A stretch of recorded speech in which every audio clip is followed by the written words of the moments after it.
Assalamualaikum warahmatullahi wabarakatuh. Selamat datang lagi di channel Adon 44. Pada video kali ini saya akan memberikan sedikit informasi tentang kerja di Timur Tengah.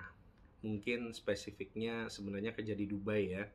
Karena kan tidak semua atau mungkin bahkan setiap negara berbeda-beda. Tapi karena yang saya bahas pada kesempatan kali ini bukanlah peluang kerjanya, tapi prinsip-prinsip kerja di Timur Tengah, maka sebenarnya informasi ini bisa digunakan juga oleh teman-teman yang mencari informasi atau video terkait dengan kerja di Timur Tengah. Kalau teman-teman perhatikan dan mungkin kalian search di YouTube, kemudian di medsos lainnya, di Google juga, sebenarnya informasi tentang peluang kerja di Timur Tengah itu sudah banyak banget. Dan bahkan mungkin tidak sulit bagi kalian untuk mencari informasi tentang kerja di Timur Tengah. Tapi sedikit sekali atau bahkan mungkin sangat jarang yang membahas tentang sebenarnya kerja di Timur Tengah itu boleh atau enggak, dan seperti apa sih yang harus menjadi rambu-rambu yang perlu kita ketahui agar kita bisa bekerja dengan baik, bisa bekerja dengan aman, bisa bekerja sesuai peraturan baik negara Indonesia maupun negara tempat kita akan bekerja. Yang pertama yang teman-teman perlu ketahui sebenarnya adalah bahwa pekerjaan itu ada klasifikasinya. Ada bekerja pada perusahaan dan bekerja pada perorangan. Perorangan ini sering kita kenal juga dengan pekerja domestik. Pekerja domestik, pekerja informal, unskilled. Bekerja pada perorangan itu adalah maksudnya bekerja di rumah. Mengapa saya sampaikan ini di awal untuk memisahkan antara dua hal ini? Karena sebenarnya per 2015 itu sebenarnya pemerintah Indonesia sudah melarang atau memberhentikan penempatan tenaga kerja Indonesia pada pengguna perseorangan di kawasan Timur Tengah. Nah ini, mengapa perlu kita pisahkan dulu agar teman-teman punya gambaran di awal bahwa bekerja di Timur Tengah itu boleh nggak sih? Jawabannya dua. Kalau teman-teman bekerja di perusahaan, bekerja di sektor formal atau skilled, itu boleh. Misalnya teman-teman dapat penawaran atau dapat peluang kerja di hotel, peluang kerja di maskapai, peluang kerja di sektor perminyakan misalnya, itu boleh. Jadi teman-teman bisa mengambil kesempatan itu untuk bekerja di sektor-sektor tersebut jika kalian memang memiliki persyaratannya. Tapi jika kalian mendapatkan tawaran untuk bekerja di sektor perseorangan, kerja di rumah, sejak 2015 dan hingga saat ini, itu masih dilarang dan dihentikan. Yang pertama yang ingin saya sampaikan adalah pastikan dulu kalian akan bekerja di sektor apa. Jadi kalau teman-teman dapat penawaran bekerja di Timur Tengah, Timur Tengah sebenarnya sebelum jauh ya, Timur Tengah itu negaranya mana saja yang masuk dalam keputusan Menteri Ketenagakerjaan Republik Indonesia nomor 260 tahun 2015 tentang penghentian dan pelarangan penempatan tenaga kerja Indonesia dan pengguna perseorangan di negara-negara kawasan Timur Tengah itu, pada bagian lampirannya disebutkan bahwa yang masuk dalam negara-negara yang sementara dilarang atau dihentikan pengiriman tenaga kerjanya ke sana adalah Arab Saudi. Ini Arab Saudi masih banyak ini ya. Aljazair, kemudian Bahrain, Irak, Kuwait, Lebanon, Libya, Maroko, Mauritania, Mesir, Oman, Palestina, Qatar, Sudan, Suriah, Tunisia, Uni Emirat Arab termasuk Dubai dan Abu Dhabi, Yaman, dan Yordania. Jadi ada 19 negara yang masuk kategori di sini ya. Nah ini hingga saat ini pemerintah Indonesia belum lagi membuka penempatan ke negara-negara tersebut. Jadi bisa dipastikan bahwa jika ada tawaran bekerja di negara-negara tersebut pada sektor domestik atau sektor perorangan itu adalah ilegal. Nah, sebenarnya dari situ saja teman-teman sudah tahu bahwa kalau kalian dapat penawaran kerja itu pasti tidak sesuai prosedur. Udah, titik. Sebenarnya ya, teman-teman sudah bisa tahu bahwa bekerja di Timur Tengah jika pada sektor perseorangan itu pasti ilegal. Kecuali kalau kalian dapat tawaran kerja di maskapai, kerja di hotel, di perusahaan perminyakan, teman-teman jadi sekretaris, jadi IT, jadi apa dan sebagainya, itu banyak banget. Selama itu tidak perseorangan, maka itu legal. Selama memang persyaratan dan ketentuannya sudah sesuai.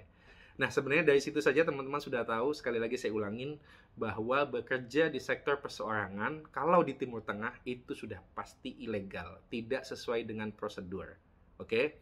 Namun, sebenarnya masih banyak beberapa hal teknis yang kemudian bisa memahamkan teman-teman bahwa selain itu tadi, masih banyak hal-hal yang bisa kalian lihat, bisa kalian teliti, mana yang ilegal, mana yang tidak. Seperti yang pertama, dokumen. Dokumen ini harus kalian pastikan bahwa dokumen itu adalah sesuai dan tidak dipalsukan. Teman-teman di daerah, saudara-saudaraku sekalian, kalau di daerah sudah dipalsukan KTP-nya, KK-nya, paspornya, itu sudah pasti ada yang tidak beres. Jadi misalnya usia kalian dituakan. Jadi sesuai dengan persyaratan ya, sesuai dengan persyaratan yang disampaikan di Undang-Undang Nomor 18 tahun 2017 tentang pelindungan tenaga atau pelindungan pekerja migran Indonesia, itu disampaikan di bab kedua pasal kelima tentang persyaratan PMI, pekerja migran Indonesia, itu ada 5. Dan yang pertama adalah berusia minimal 18 tahun. Kedua, memiliki kompetensi. Ketiga, sehat jasmani dan rohani. Sebenarnya ada 5, tapi saya akan membahas 3 ini saja. Kalau kalian usianya di bawah 18 tahun, kerja di Timur Tengah, dan kemudian usia Anda dinaikkan, pastikan bahwa itu sudah tidak benar dan jangan diteruskan. Itu yang pertama. Nah, yang kedua, memiliki kompetensi di persyaratan ini. Ini juga terkait dengan hal yang perlu kalian perhatikan, bahwa bekerja di Timur Tengah dan sebenarnya bekerja di mana saja ya, di luar negeri, di dalam negeri, sebenarnya harus memiliki kompetensi. Tapi saya akan fokus di Timur Tengah sini saja karena banyak sekali kasus yang terjadi bahwa teman-teman dipekerjakan tanpa melalui pelatihan yang sesuai. Harus bisa masak, harus bisa nyuci, harus bisa bersih-bersih. Nah, teman-teman di Indonesia tidak diberikan pelatihan yang sesuai dengan pekerjaan yang akan teman-teman lakukan di Timur Tengah nantinya. Ini yang kemudian bisa menjadi masalah. Jadi kalau tidak ada training, tidak ada pelatihan terkait dengan kompetensi, itu sudah pasti nggak benar. Nah, yang ketiga persyaratannya adalah sehat jasmani dan rohani. Nah, ini biasanya dibuktikan dengan medical check up. Jadi teman-teman yang sesuai dengan prosedur adalah teman-teman harus melalui medical check up di Indonesia dan dinyatakan fit, dinyatakan sehat, kemudian bisa diterbangkan dan bisa dipekerjakan di Timur Tengah. Tapi banyak sekali yang tidak melalui medical check up. Atau, kembali ke yang pertama tadi saya bilang, dokumen medical check up-nya dipalsukan. Jadi teman-teman tidak pernah melalui proses medical check up, tapi teman-teman tahu-tahu dapat aja sertifikat sehat atau surat keterangan sehat, dan teman-teman bisa diberangkatkan. Saya tidak sedikit menemukan kasus di mana banyak sekali teman-teman kita yang ditipu untuk berangkat kerja ke luar negeri tanpa melalui prosedur medical check up yang sesuai. Kemudian sampai negara penempatan mereka dites ulang dan ternyata tidak fit. Nah, itu banyak sekali kasus yang kemudian dipulangkan atau bahkan dipekerjakan secara tidak sesuai, mendapatkan eksploitasi, mendapatkan kekerasan, tidak digaji dan sebagainya. Jadi teman-teman harus pastikan bahwa medical check up ini dilakukan sesuai dengan prosedur dan teman-teman dinyatakan sehat tanpa memanipulasi data. Banyak juga yang berangkat aja, sampai sini ternyata ketahuan hamil, sedang mengandung. Nah, itu tidak mungkin ada yang mau memperkerjakan. Tidak mungkin lolos medical check up di negara setempat. Karena kondisi hamil, para pemilik rumah atau yang mempekerjakan tidak akan mau menerima. Jadi pastikan bahwa medical check up itu ada. Kalau tidak, berarti itu ilegal. Yang kelima, tidak ada kontrak yang jelas. Nah, ini sering juga terjadi, teman-teman hanya ditawari lisan, tidak ada keterangan tertulis, tidak ada penjelasan tertulis tentang jenis kerjanya, lama kerjanya, berapa gajinya, hak-hak apa saja yang didapatkan, kemudian apa saja yang boleh dan tidak boleh dilakukan. Itu seharusnya semua terurai dengan jelas di kontrak, tapi teman-teman tidak mendapatkan itu. Kalau tidak ada penjelasan secara tertulis seperti itu, dapat ditengarai bahwa itu adalah penawaran kerja yang ilegal. Itu ya teman-teman ya. Nah, kemudian yang terakhir ciri-ciri ilegal adalah jenis visanya. Jadi teman-teman harus pastikan bahwa jenis visa yang kalian peroleh sebelum berangkat kerja ke luar negeri adalah jenis visa kerja. Apakah tidak boleh kalau visa saya adalah visa visit atau visa turis? Ya sebenarnya kalau dibilang secara aturan nggak boleh, karena itu menyalahi aturan keimigrasian. Nah, khusus Dubai, permasalahannya adalah di sini negara Dubai ini atau UAE, Uni Emirat Arab ini masih menerapkan atau masih membolehkan konversi visa. Ini yang kemudian menjadi kendala bagi kita. Banyak teman-teman atau sahabat-sahabat kita, warga negara kita yang diberangkatkan secara ilegal dari Indonesia, kemudian masuk tanpa perekrutan yang baik sesuai yang saya jelaskan tadi di depan. Nah, kemudian menggunakan visa wisata, masuk ke sini, dipekerjakan, kemudian dikonversi, dialih jeniskan visanya dari visa wisata ke visa kerja. Nah, itu sebenarnya adalah baik, maksudnya baik dalam hal ya syukur gitu visanya dikonversi, dialihkan, sehingga statusnya yang tadinya ilegal di Indonesia menjadi legal di sini. Dia menjadi pekerja sah, diakui oleh negara setempat sini. Tapi yang menjadi masalah adalah karena dia berangkatnya tidak diketahui oleh pemerintah Indonesia, sehingga pemerintah Indonesia yang dalam hal ini diwakilkan oleh perwakilan Republik Indonesia macam-macam ya di berbagai negara. Kalau di Dubai ada konsulat jenderal, ada KJRI, itu datanya tidak terrecord, datanya tidak terbaca. Nah, kalau datanya tidak terbaca, itu menyulitkan dalam hal satu, pendataan. Yang kedua, dalam hal perlindungan. Teman-teman, kalau datanya terrecord di kita, kemudian lengkap segala macamnya, itu kalau ada apa-apa, amit-amit, itu kita bisa melakukan tindakan pelindungan yang terukur, yang cepat.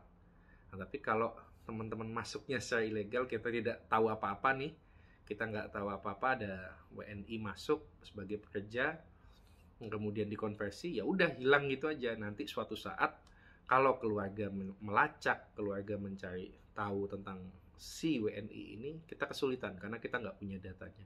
Sehingga penggunaan visa ini tadi penting. Dan jika ada lagi yang parah, jika memang teman-teman masuk visa wisata, dapat pekerjaan di satu majikan, kemudian tidak dikonversi, tidak dirubah itu jenis visanya, itu lebih parah lagi. Sehingga dia bekerja secara ilegal di sini. Tidak hanya ilegal menurut pemerintah Indonesia, tapi ilegal juga menurut pemerintah setempat di sini. Nah, itu lebih bahaya lagi. Ketika terjadi permasalahan ke depannya sangat-sangat menyulitkan. Oke, nah sekarang kenapa sih penting bagi kita untuk tahu mana ilegal, mana legal? Toh kerja ya banyak juga Pak, kerja yang ilegal, yang tidak sesuai dengan prosedur Indonesia, tapi toh kami baik-baik saja, kami di sini digaji, kami di sini diperlakukan dengan baik. Iya, alhamdulillah. Tapi tidak sedikit juga teman-teman WNI kita yang bekerja di Timur Tengah yang kemudian tidak seberuntung teman-teman yang memang mendapatkan haknya secara baik. Secara umum, jika teman-teman berangkat eh, tidak sesuai dengan prosedur, itu potensinya sangat besar teman-teman bisa menjadi korban perdagangan orang. Teman-teman bisa menjadi korban tindak pidana perdagangan orang. Karena dari pemberangkatannya saja teman-teman sudah menjadi korban penipuan, kemudian tidak sesuai dengan kontrak kerja, kemudian tidak bahkan ditipu negaranya. Itu saya pernah mendapatkan waktu saya penempatan di Baghdad. Saya tanya, kenapa kamu mau kerja di Baghdad? Kan Baghdad ini negaranya sedang tidak aman, masih banyak konflik dan sebagainya. Kenapa mau bekerja di sini? Pak, saya dulu dijanjikan kerjanya di Istanbul, di Doha, di Kuwait, tapi kemudian ya ternyata saya ditipu, sampai sana transit saja, kemudian diterbangkan lagi ke sini. Nah, itu adalah jelas teman-teman punya potensi menjadi korban TPPO, tindak pidana perdagangan orang. Kalau sudah jadi korban TPPO, teman-teman sangat besar kemungkinan menjadi korban eksploitasi. Tidak jelas jam kerjanya, semaunya majikan aja, karena majikan sudah merasa saya mendatangkan Anda dengan biaya yang besar, ya Anda mau dong saya suruh apa aja, jam berapa aja. Jadi seperti robot aja, kita nggak punya jam kerja, semau-maunya majikan. Kemudian karena nggak ada kontrak, karena nggak ada perjanjian yang jelas di awal, jam kerjanya berapa lama, itu potensinya sangat tinggi. Kemudian tidak ada jam istirahat, tidak ada hari libur, tidak ada bonus misalnya ketika teman-teman harus lembur di luar jam kerja dan sebagainya. Kemudian tidak ada hak cuti misalnya, setahun sekali teman-teman bisa pulang dan sebagainya. Jika semua pemberangkatan itu secara ilegal, potensi eksploitasinya tinggi. Tidak sedikit selama pengalaman saya 4 tahun bekerja di luar negeri, kasus-kasus yang semacam itu banyak sekali terjadi.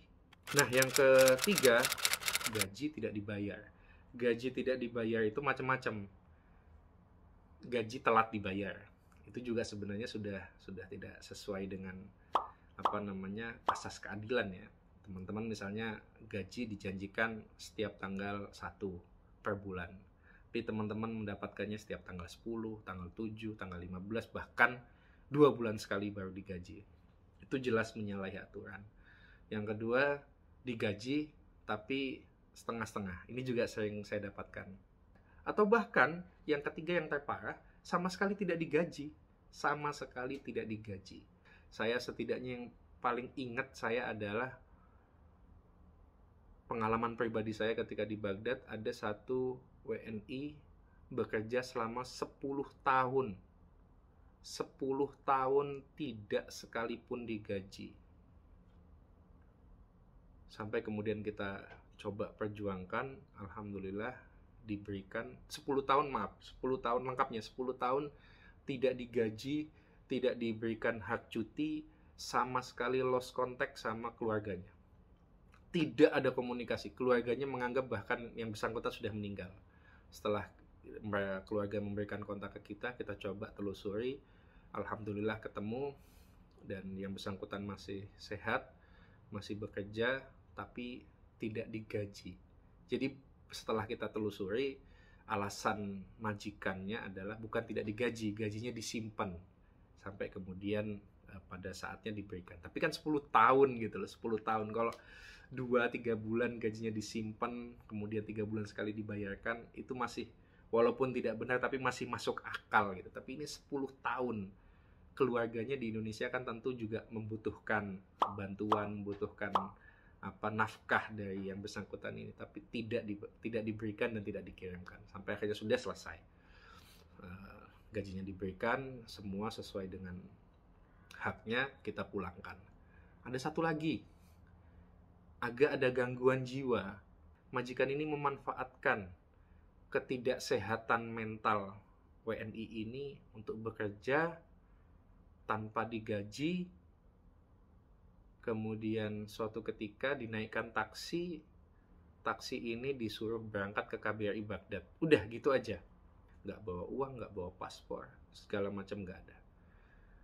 Dan setelah kita telusuri, kerja selama 3 tahun. Jadi 3 tahun tidak digaji, bekerja tanpa hak yang layak dan dalam kondisi yang tidak sehat. Bisa dibayangkan teman-teman. Ini adalah potensi-potensi yang kita tidak berharap bisa terjadi lagi, tapi ada. Jadi ini bukan sesuatu yang mengada-ngada atau menakut-nakuti, tapi potensi itu ada. Tentu kita tidak berharap. Tentu tidak berharap itu terjadi kepada teman-teman semua. Tapi bahwa potensi itu ada, ya ada. Kemudian tidak ada jaminan kesehatan. Ini juga penting buat teman-teman kalau bekerja secara ilegal, maka tidak ada jaminan kesehatan teman-teman. Gitu teman-teman misalnya butuh perawatan sakit. Nah itu kalau kerja secara ilegal, waduh, bahkan untuk ke rumah sakit aja sulit gitu. Apalagi di negara-negara yang sudah mapan dan sudah sangat maju sektor kesehatannya, maka biayanya juga sangat tinggi. Seperti di Dubai misalnya, itu tidak mudah. Jadi bahwa kalau teman-teman bekerja secara ilegal, resikonya adalah tidak ada jaminan kesehatan. Bahkan ketika teman-teman naudzubillah meninggal di negara penempatan, itu proses pemulangannya, proses penanganan jenazahnya itu juga tidak mudah. Nah, mungkin sudah agak panjang ya videonya ya, tapi sebenarnya mungkin dari yang sudah saya sampaikan tadi, teman-teman sudah dapat gambaran bahwa sebenarnya bekerja secara ilegal baiknya bukan menjadi pilihan kita. Kalau ada pilihan lain yang lebih tepat, alangkah bijaknya kita juga memikirkan yang jangka panjang. Jadi tidak hanya berpikir bahwa bekerja saya butuh uang, ada peluangnya ini, ya udah ini. Tapi teman-teman juga harus berpikir lebih panjang lagi. Tidak hanya bekerja dapat uang, tapi apakah saya akan bekerja dengan aman, bekerja dengan nyaman, menghasilkan sesuatu yang memang menjadi hak saya, kemudian apakah saya nanti bisa pulang dengan selamat. Karena kan sebenarnya tujuan bepergian apapun ya, tujuan bekerja, tujuan wisata itu kan bukan tempat wisatanya sebenarnya, bukan tempat kerjanya, tapi tujuannya adalah kembali ke rumah gitu. Jadi apakah saya bisa kembali ke rumah, bertemu lagi dengan keluarga dan sebagainya, itu harus menjadi pertimbangan yang sangat matang dan dipastikan di awal bahwa proses rekrutmen atau proses penempatannya itu sudah sesuai. Pesan saya, jangan mudah percaya dengan orang yang menawarkan pekerjaan. Jangan mudah percaya. Bahkan jika orang itu adalah teman dekat Anda, atau bahkan saudara Anda, famili Anda. Karena tidak sedikit kasus yang saya dapatkan, teman-teman yang dipekerjakan secara ilegal itu direkrut oleh saudara mereka. Teman-teman harus pastikan bahwa isi informasinya sudah tepat, dan teman-teman harus melakukan cek and recheck lagi. Intinya teman-teman harus lebih berhati-hati. Itu sih pesannya, lebih berhati-hati jika proses rekrutmennya sudah nggak benar, nggak ada tes kesehatan, nggak ada nggak ada pelatihan, kemudian dokumen sempat dipalsukan dan sebagainya, itu udah pasti nggak benar. Baiknya saran saya cari peluang yang lain. Dan yang kemudian yang penting menurut saya, pastikan kalau itu pekerjaan memang di Timur Tengah untuk sektor perseorangan, tolak saja. Cari kesempatan di negara-negara lain atau pekerjaan-pekerjaan jenis lain. Saya pikir itu saja teman-teman. Sudah banyak banget yang saya share dan semoga bermanfaat. Dan kalau memang kalian merasa video ini berguna, bisa kalian share juga ke teman-teman lain yang mungkin membutuhkan informasi serupa. Sekian dari saya, terima kasih buat kalian semua yang sudah ngikutin video ini. Bye-bye.